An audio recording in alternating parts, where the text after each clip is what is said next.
మనము ఛార్జ్షీట్ రూపకల్పన చేసి ఆయా ప్రాంతాల్లో ప్రజల ముందు పెట్టాల్సినటువంటి అవసరం ఉంది.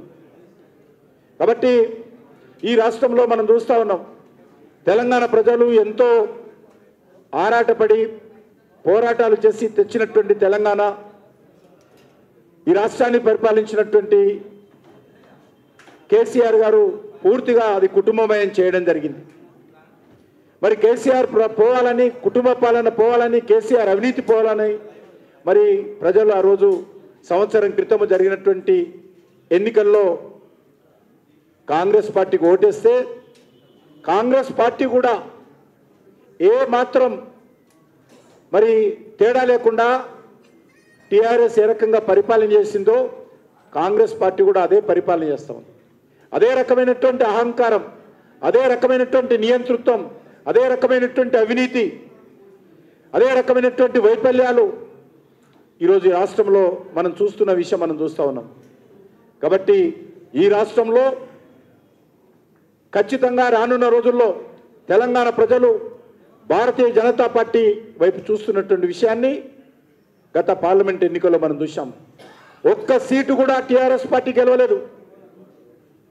అనేకమైనటువంటి అసెంబ్లీ నియోజకవర్గాలలో పార్లమెంట్ ఎన్నికలు చూసినట్లయితే టీఆర్ఎస్ పార్టీ డిపాజిట్లు రాలేదు.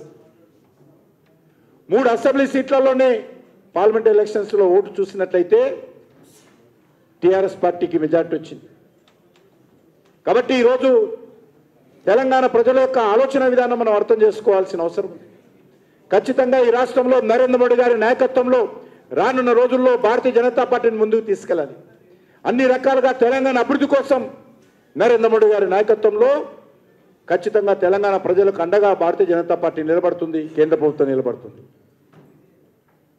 ఈరోజు జాతీయ రహదారులు తీసుకున్నా, రైల్వేలకు సంబంధించినటువంటి కార్యక్రమాలు తీసుకున్నా, లేకపోతే వెల్ఫేర్ యాక్టివిటీ తీసుకున్నా పూర్తిగా కేంద్ర ప్రభుత్వం నుంచి వస్తున్నటువంటి సహకారమే తప్ప ఈరోజు రాష్ట్రంలో ఏ రకమైనటువంటి కార్యక్రమాలు చేపట్టడం లేదు. ముఖ్యంగా ఈరోజు స్థానిక సంస్థల ఎన్నికలు జరుగుతూ ఉన్నాయి.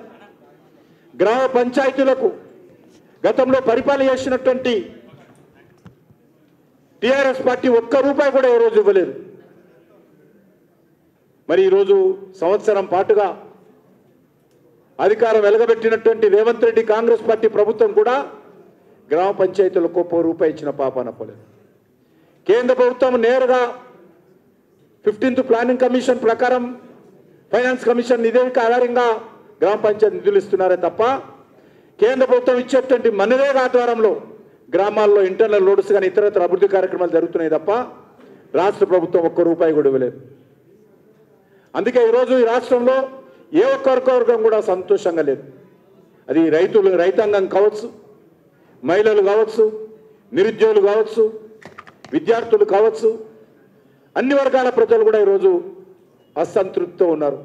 దీన్ని దృష్టిలో పెట్టుకొని మనము రానున్న రోజుల్లో మరి ప్రజలను సంఘటితం చేసి ఒక ఉద్యమ బాట పట్టాల్సినటువంటి అవసరం ఉంది. ఆ దిశలోనే పార్టీని రూపకల్పన చేయాలి. ఈరోజు మనము సంఘటన పార్టీ సంస్థాగత వివరాలు చూస్తూ ఉన్నాం. పోలింగ్ బూత్ స్థాయి నుంచి జాతీయ స్థాయి వరకు కూడా కొత్త కమిటీలు రాబోతూ ఉన్నాయి. కొత్త రక్తం పార్టీలో చేరబోతూ ఉంది. కొత్త నాయకత్వం ఈరోజు గ్రామ స్థాయి నుంచి జాతీయ స్థాయి వరకు కూడా భారతీయ జనతా పార్టీలో రానున్నారు. మన పార్టీ ప్రజాసంబద్ధంగా పనిచేసేటువంటి పార్టీ. కాంగ్రెస్ పార్టీగా లాగనో లేకపోతే బీఆర్ఎస్ పార్టీగా లాగనో కుటుంబం ఆధారంగా నడిచేటువంటి పార్టీ కాదు. ప్రజాస్వామ్యబద్ధంగా పనిచేసేటువంటి పార్టీ. ప్రతి 3-4 సంవత్సరాలకు సభ్యత్వ సేకరణ చేయడము, పార్టీ యొక్క సంస్థాగతంగా మరి కమిటీలు నియామకం చేసుకోవడం అనేటువంటిది ఒక్క భారతీయ జనతా పార్టీలో జరుగుతుంది తప్ప ఏ పార్టీలో జరగదు. ఈరోజు ఆ దిశలోనే ఈరోజు మనము తెలంగాణలో పూర్తి స్థాయిలో గ్రామ స్థాయి నుంచి రాష్ట్ర స్థాయి వరకు మరి కొత్త కమిటీలు ఏర్పాటు చేసుకోబోతున్నాం.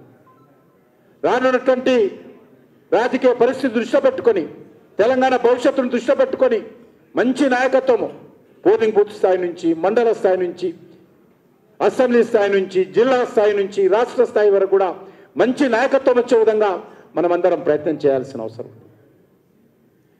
ఈ రాష్ట్రంలో ప్రజల కోసం పోరాటం చేసేటువంటి నాయకత్వం రావాలి. ఆ దిశలోనే మనం గ్రామ స్థాయి నుంచి కూడా ఆ రకంగా పార్టీ నిర్మాణం చేసుకోవాల్సిందిగా ఈ సందర్భంగా కోరుతున్నాను.